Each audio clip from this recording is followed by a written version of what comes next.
Silakan duduk Bapak Ibu yang terkasih, Shalom. Iya, jemaat yang datang di jam ini jemaat yang luar biasa. Ya, kita percaya di dalam hidup ini adalah sebuah pertandingan, saudara. Dan tidak akan selamanya hanya yang baik-baik saja yang akan kita alami. Saya banyak sekali mendapatkan telepon dan juga WA orang konseling. Ibu, hari ini saya sedang dalam keadaan terpuruk dalam keuangan. Apa yang harus saya lakukan? Ya, saya bilang berdoa. Sudah berdoa, Bu. Sudah berpuasa, Bu. Apa yang harus saya lakukan? Saya bilang cari Tuhan sungguh-sungguh. Sudah mencari Tuhan. Ya, demikian juga, Bu. Rumah tangga saya kayaknya sudah tidak bisa terselamatkan. Kami ada di ujung tanduk. Rasanya perceraian jalan terbaik. Saya bilang berdoa, sudah berdoa, Bu. Cari Tuhan, sudah cari Tuhan, Bu. Tapi suami saya tetap tidak diubahkan. Saudara, ada banyak dari kita yang bertanya, kenapa hidup ini begitu keras? Saya percaya untuk mengikuti Yesus memang tidak mudah. Tadi pagi saya sampaikan tentang tanggung jawab dan beban yang berat. Ya, dari Ibrani pasal yang ke-12. Di mana firman Tuhan berkata, karena di sekeliling kita banyak saksi, maka kamu harus menanggalkan segala beban dan dosa yang merintangi engkau berlari sampai pada tujuannya Tuhan. Ada hal-hal yang merintangi kita untuk berlari, yaitu beban dan dosa. Beban itu bicara tentang banyak hal yang menjadi beban di hidup kita. Ya, lalu dosa yang begitu merintangi. Tanggung jawab yang berat tadi pagi saya sampaikan itu berbicara tentang kita ini sudah diselamatkan. Kita tidak lagi datang kepada api yang menghanguskan, kepada bunyi guntur yang menakutkan. Tetapi kita sudah datang di dalam tempat kediaman orang-orang kudus, di mana kasih karunia Kristus telah dibentangkan di sana. Tetapi jangan pernah lupa, Dia Tuhan yang tidak dapat kita permainkan. Dia Allah yang harus tetap kita hormati. Ya, sebab itu dikatakan karena itu kita harus beribadah kepada Tuhan dengan cara yang berkenan, yaitu dengan takut dan gentar kepada Dia. Nah, di dalam proses kehidupan kita manusia di dunia ini, kita sedang berjalan menuju kepada, kita ini semua sedang berjalan kepada satu arah. Ya, menanti ya kapan Tuhan datang. Kapan Tuhan datang untuk menghakimi, dan di sanalah kita akan ditetapkan menjadi orang-orang yang layak atau tidak. Dengan begitu rindu, kata Rasul Paulus, segala makhluk menanti saat anak Allah itu dinyatakan, yaitu ketika Yesus datang kali yang kedua. Kita semua masih berjuang. Belum ada yang masuk surga hari ini. Ya, kita masih berjuang. Walaupun kita sudah menerima karya dan anugerah keselamatan, tapi ingat, tidak sekali selamat tetap selamat. Kita harus mengerjakan keselamatan itu dengan takut dan gentar. Tetapi di dalam kita mengikut Tuhan di dunia ini ada yang namanya proses, saudara. Ya, untuk apa kita diproses? Sebab Tuhan punya rencana atas hidup saya dan saudara itu pribadi lepas pribadi. Tidak ada yang tahu. Tapi yang pasti itu akan digenapi. Jadi kalau hari ini kita sedang mengalami masalah, pencobaan, kita bertanya kepada diri kita, apa yang belum layak dari hidupku, apa yang Tuhan mau itu harus. Tapi berhentilah bertanya dan protes kepada Tuhan, kenapa Tuhan. Mari kita jalani setiap proses persoalan yang kita hadapi. Saya ingin kita baca bersama Ayub pasal 23, saudara. Ayub pasal 23 itu di sana temanya Ayub ingin membela diri di hadapan Allah. Ketika Ayub mengalami pencobaan yang begitu berat, tekanan yang begitu berat, dia ingin membela diri di hadapan Tuhan. Lebih baik kita datang di hadapan Tuhan tuh merendahkan diri, tidak usah membela diri. Ya, Karena manusia sama Tuhan sih memang beda tipis. Tuhan Maha tahu, kita sok tahu. Ya, ada masalah protes, membela diri. Ayat yang pertama firman Tuhan di sana, Ayub pasal 23, Ayub ingin membela diri di hadapan Allah. Tetapi Ayub menjawab, sekarang ini keluh kesahku menjadi pemberontakan. Tangannya menekan aku sehingga aku mengaduh. Saudara, yang tadinya itu memang manusia itu ketika kita mengalami pencobaan, masalah, awalnya kita ini kan berkeluh kesah, benar enggak? Kenapa ya begini ya, kenapa ya hidup ini kok gini-gini terus, kenapa ya ini begini, kenapa ini, itu keluh kesah namanya. Tetapi Ayub ya lebih hebat lagi, keluh kesahnya sudah menjadi pemberontakan di hadapan Tuhan. Tidak sedikit orang Kristen ketika mengalami tantangan dalam hidupnya, ya dia memberontak terhadap Tuhan. Kenapa? Dia tidak terima, saudara. Dia nggak terima. Kenapa saya harus mengalami ini? Ya, kita merasa Tuhan tuh nggak adil. Kenapa aku harus diginiin? Kenapa aku difitnah? Kenapa aku begini? Kenapa? Saudara, ketika kita ini terus protes kepada Tuhan, itu berubah menjadi sebuah pemberontakan di hadapan Tuhan. Saya berbicara begini bukan saya tidak mengalami proses. Saya mengikut Tuhan, saudara, puluhan tahun. Ya, dari awal mengikut Tuhan itu penderitaan. Saya pun juga dulu pernah bertanya, Tuhan sampai kapan? Sampai kapan? Hidup diproses terus, hidup dihancurkan terus. Rasanya baru mau gini, diremuk lagi. Tuhan, tangan itu rasanya menekan aku. Dikatakan di sini, Ayub berkata, sekarang ini keluh kesahku menjadi pemberontakan. Tangannya menekan aku sehingga aku mengaduh. Semoga aku tahu mendapatkan dia dan boleh datang ke tempat ia bersemayam. Maka akan kupaparkan perkaraku di hadapannya dan kupenuhi mulutku dengan kata-kata pembelaan. Ayub berkata, semoga aku ini bisa bertemu dengan Tuhan dan aku akan mengasih tahu ke dia, kupaparkan semua perkaraku. Aku ini tidak salah. Ya, mulutku ini sudah penuh dengan kata-kata pembelaan. Ayat 5. Maka aku akan mengetahui jawaban-jawaban yang diberikannya kepadaku dan aku akan mengerti apa yang difirmankannya kepadaku.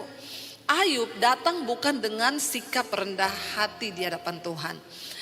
Dikatakan di sana dia datang membela diri. Dia bilang, kalau aku ketemu Tuhan, aku akan kasih tahu, ini enggak adil Tuhan. Aku sudah mencari Engkau, aku sudah begini, tapi apa yang aku alami? Kalau aku bisa bertemu dengan Tuhan, aku mau dengar dari mulutnya itu apa jawabannya. Kurang ajar enggak, saudara? Ada manusia seperti itu.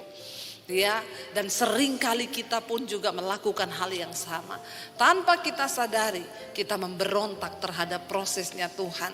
Lalu dikatakan di sana, dia ini sudah mau membela diri di hadapan Tuhan. Ya, dia berkata, sudikah ia, ayat 6, mengadakan perkara dengan aku dalam kemahakuasaannya? Tidak, ia akan menaruh perhatian kepadaku. Di dalam hatinya Ayub itu bergumam sendiri. Ayat 7, orang jujurlah yang akan membela diri di hadapannya dan aku akan bebas dari hakimku untuk selama-lamanya. Dia merasa dirinya jujur. Dia bilang, aku ini orang jujur, makanya aku akan membela diriku di hadapan Tuhan karena aku ini jujur. Ya, ada manusia merasa paling jujur, saudara. Ya, jangan kita tinggi hati di hadapan Tuhan. Biar kita merendahkan diri di hadapan Tuhan ketika kita sedang diproses, ketika kita sedang diuji oleh Tuhan. Lalu ayat yang ke-8, sesungguhnya aku berjalan ke timur, ia tidak di sana. Aku ke barat, tidak kudapati dia. Di utara ku cari dia, ia tidak nampak. Aku berpaling ke selatan, aku tidak melihat dia.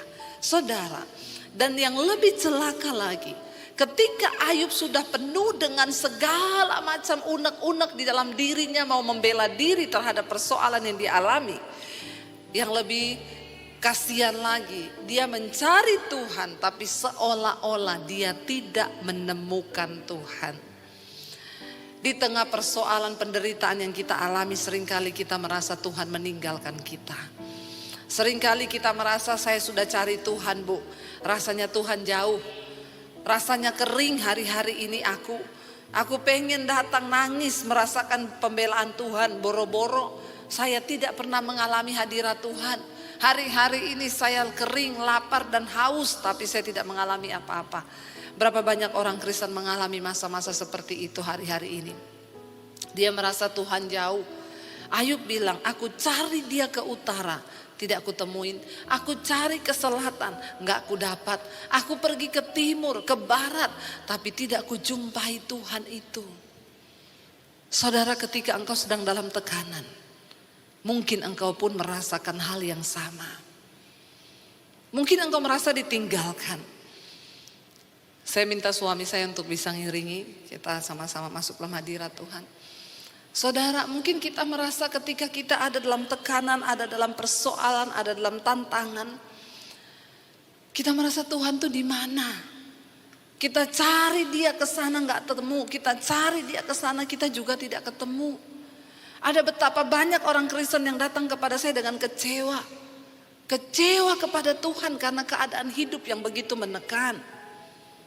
Dengar baik hari ini saudara. Ubah kekecewaanmu di hadapan Tuhan. Berhenti engkau protes Tuhan. Berhenti engkau terus bertanya, kenapa Tuhan? Aku rasanya baik selama ini, tapi kenapa suamiku seperti ini? Aku baik tapi kenapa anakku seperti ini? Hidupku tuh biasanya baik-baik saja Tuhan. Kenapa usahaku bangkrut? Kenapa aku kehilangan segalanya? Tanpa Ayub sadari, di dalam kesombongan dia berteriak membela diri kepada Tuhan. Saudara, tahukah saudara, Tuhan itu mau berperkara dengan hidupmu dan hidupku. Karena dia mengasihi engkau dan saya. Sebab hidup ini bukanlah cuma soal kita mengalami mujizat Tuhan. Hidup ini bukan cuma soal engkau doa dan dijawab. Hidup ini bukan cuma soal ekonomimu bangkrut dipulihkan Tuhan. Tapi hidup ini, kekristenan kita, itu berbicara tentang pribadi yang layak di mata Tuhan. Lebih baik kita datang dan bertanya, Tuhan, aku ini sudah layak apa belum? Saya katakan kepada seorang ibu, semalam dia konseling. Ibu, cari Tuhan, bukan karena engkau sedang mengalami masalah keuangan. Ibu cari Tuhan, bukan karena bisnismu sekarang sedang mandek. Ibu cari Tuhan, karena engkau memerlukan Tuhan di hidupmu. Cari Tuhan. Dan katakan, Tuhan, aku perlu engkau, aku perlu kasih-Mu. Lebih dari pertolongan-Mu Tuhan. Ayub menyadari saudara, kenapa? Karena ayat yang ke-13 di sana dikatakan, tetapi Tuhan itu tidak pernah berubah. Siapa yang dapat menghalangi Tuhan? Apa yang dikehendakinya dilaksanakannya juga. Karena ayat 14 berkata, karena ia akan menyelesaikan apa yang ditetapkan atasku, dan banyak lagi hal yang serupa itu dimaksudkannya. Itulah sebabnya hatiku gemetar terhadap dia, menghadapi dia. Kalau semua itu kubayangkan, aku ketakutan terhadap dia. Saudara, dengar baik-baik, firman ini berkata, karena Tuhan akan menyelesaikan apa yang sudah Dia tetapkan atas hidup saudara dan saya. Jangan banyak mengeluh hari-hari ini, tapi bilang, Tuhan, selesaikan rencanamu atas hidupku. Jangan banyak protes hari-hari ini, tapi bilang, Tuhan, lakukan bagianmu di dalam hidupku. Dan aku mau terima dan menjalani semua itu. Kita percaya saudara, tidak ada satupun rencana Tuhan yang gagal atas hidup kita. Tidak ada satupun rencana Tuhan yang jahat atas hidup kita. Sebab Dia Bapa yang baik, yang merencanakan yang terbaik buat hidupmu. Tapi berhentilah kita hanya mencari Tuhan untuk menjadi jawaban-jawaban asal atas pergumulan-pergumulan saja. Mari kita datang berkata kepada Tuhan, lebih dari segalanya Tuhan, aku menginginkan pribadi-Mu. Lebih dari segalanya,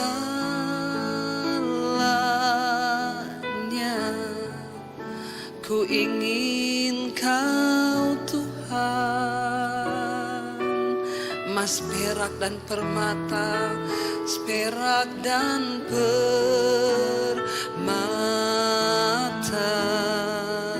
tiada artinya.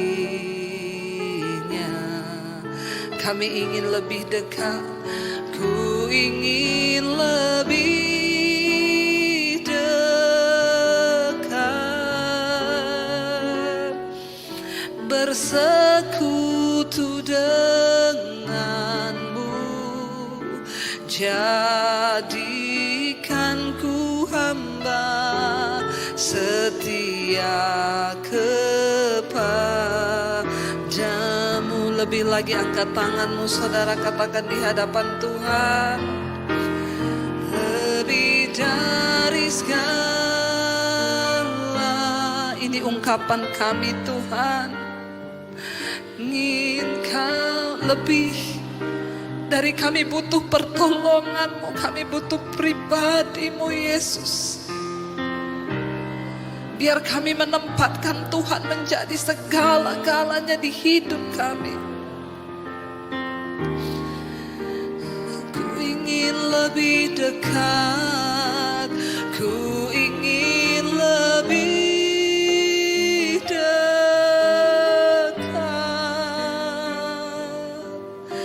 bersekutu denganmu, jadikan ku hamba setia kepada. Sekali lagi bilang pada Tuhan saudara, sebagai ungkapan hatimu katakan, lebih dari segalanya,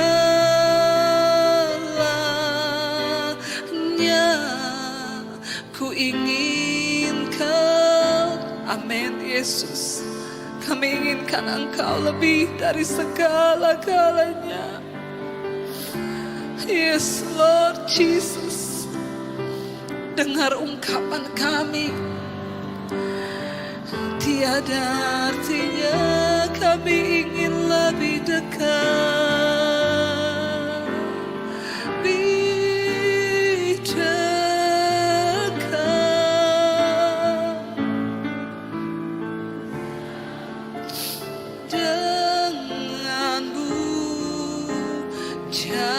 Jadikan ku hamba setia kepadamu.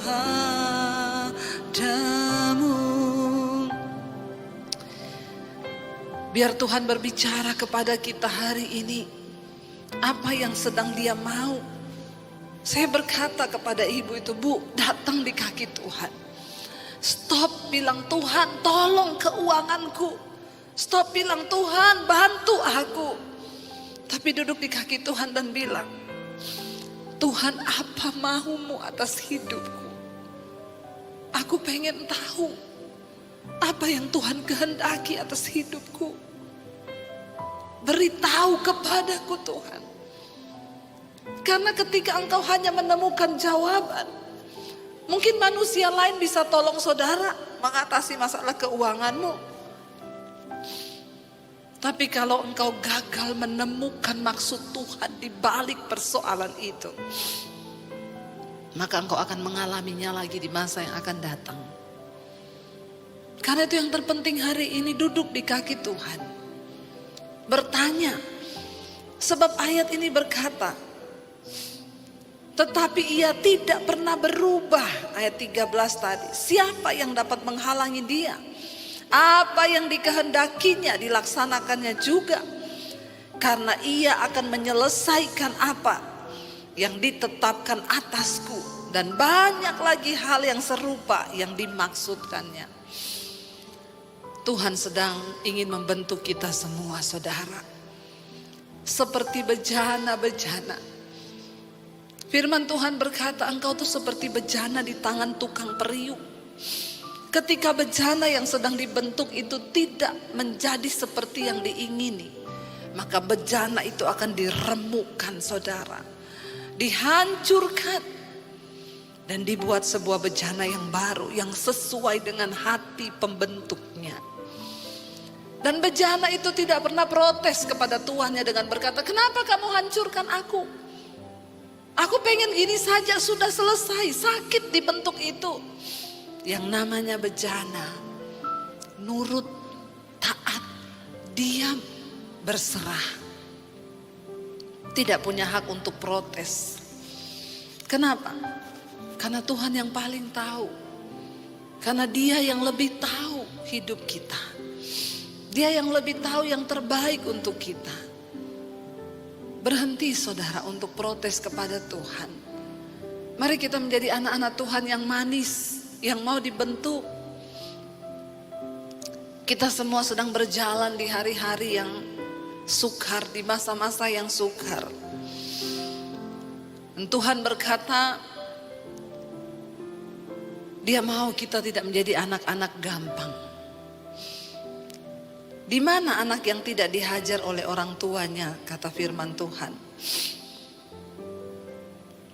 Sebab kalau kita dihajar oleh orang tua kita, itu artinya orang tua kita menganggap kita ini anak.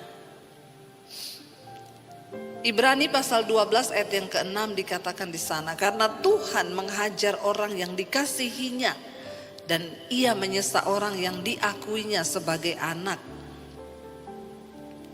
Jika kamu harus menanggung ganjaran, kata firman Tuhan, Allah memperlakukan kamu seperti anak.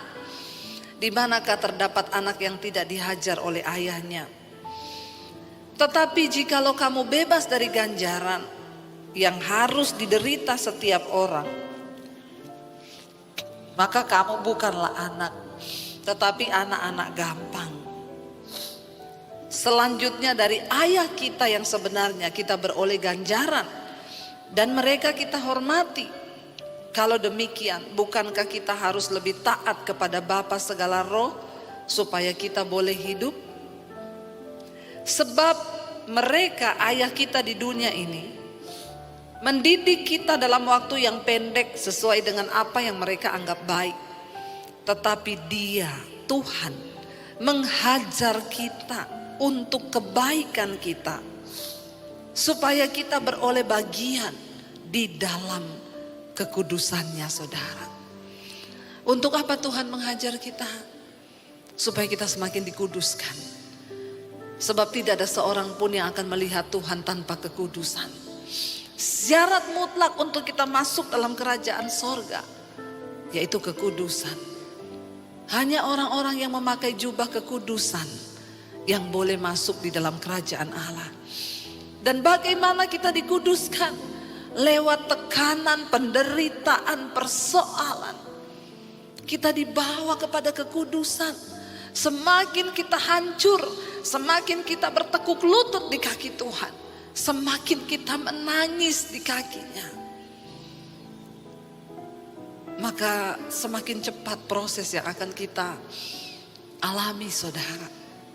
Cepat atau lambat sebuah proses itu ditentukan oleh respon saudara. Jangan mengeluh, jangan bersungut, jangan kecewa kepada Tuhan. Ada orang-orang yang mulai kecewa dan berkata, kenapa Tuhan? Apa yang kau buat bagi hidupku? Firman ini berkata, Tuhan menghajar kita supaya kita beroleh bagian di dalam kekudusannya. Sebab hanya orang-orang yang kudus yang bisa mengambil bagian dalam kerajaan Allah. Dia menghajar kita, katakan firman ini, untuk kebaikan kita, supaya kita beroleh bagian di dalam kekudusannya. Ayat yang ke-11 berkata, memang tiap-tiap ganjaran pada waktu ia diberikan tidak mendatangkan sukacita tetapi duka cita. Tetapi kemudian ia menghasilkan buah kebenaran yang memberikan damai kepada mereka yang dilatih olehnya. Ayat 12, sebab itu kuatkanlah tangan yang lemah dan lutut yang goyah, dan luruskanlah jalan bagi kakimu, sehingga yang pincang jangan terpelecok tetapi menjadi sembuh. Mari hari ini kita berkata, Tuhan, kami mau dikuatkan hari-hari ini. Yang kita butuhkan adalah kekuatan untuk menjalani hidup dan setiap proses hidup kita, saudara. Dia tidak pernah jahat. Tuhan tidak pernah salah. Dia Bapa yang baik. Dia Bapa yang mau selalu berjalan bersama kita di setiap musim hidup kita. Biar hari-hari ini kita semakin melekatkan diri dengan Tuhan. Dia yang akan membuat kita mampu bertahan hari-hari ini. Dia yang akan membuat kita mampu berdiri. Mari kita katakan pujian ini, kau kuatkan.